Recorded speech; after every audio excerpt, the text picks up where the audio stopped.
We live in a time where there are so many ways to travel, whether it be to the grocery store or an 18-hour long road trip. We have amazing transportation systems like cars, trains, planes, and coming soon, spaceships. Even now, we have self-driving cars that can pick us up with a simple press of a button. But just over 120 years ago, all people wanted were better and faster horses, which led to the creation of horsepower. That's something we don't talk about much. I mean, just think about it. There is a period of 25 years where it wouldn't be unusual to see a horse-drawn carriage and cars on the road at the same time. So today, let's buckle up our seatbelts and go back in time and learn about the unsung battle of horses versus cars in the early 20th century. First, we'll take a short trip and learn about the financial differences between cars and horses. Then, we'll drive into the city life where we can see major pros and cons of owning an automobile. And finally, we'll park in the 1920s and we can see how cars win the battle to become the most popular transportation method. Finances were a problem when it came to the first automobiles. The average price of an automobile in the early 1900s was $1,000, which is amazing for all the things a car could do, until you find out cars back then didn't even have air conditioning. Country Living magazines finds that the average yearly income for a family at that time was just under $3,300. That's almost a third of a household's earnings in a year.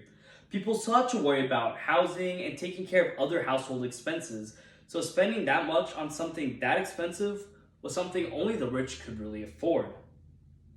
While on the other hand, we look at horses. In the early 1900s, you can buy and sustain a horse for no more than $300 a year. However, making horses way more reliable and cheaper. Where the battle of horses and cars really escalated were on the city streets. Both cars and horses had their pros and cons, and I'll start with the horses first. Research done by Penn State found that the average 1,000-pound horse produced about 31 pounds of feces and 2.4 gallons of urine daily. And you thought your car was crappy. Where this was an issue were in big cities like New York that had thousands of horses on the streets producing filth and streets filled with diseases. But hey, at least they were reliable. Cars had the exact opposite issues. Cars were expensive, but they could break down. But they made cities clear of physical waste as well as diseases. And car manufacturers took advantage of this. They started promoting cars as cleaner and better for the environment, which later on was proved to be a lie because they had no proof of that. Now, let's put it in park. It's the 1920s and the car takes over. How did we get here? Well, in 1913, Henry Ford created the assembly line, where many individuals contributed to the building of cars, with each stage specializing on a certain part of the car, instead of one person having to build all of it. This made cars producing faster, more reliable, and best of all, cheaper. Another thing that made cars more popular was World War I.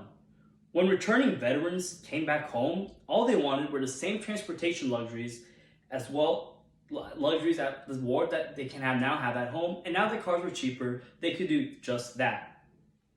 So now you know more about the vicious battle of cars versus horses, and we can reverse to our points of the financial differences, city life, and the final point that we can all be happy about: cars winning the battle.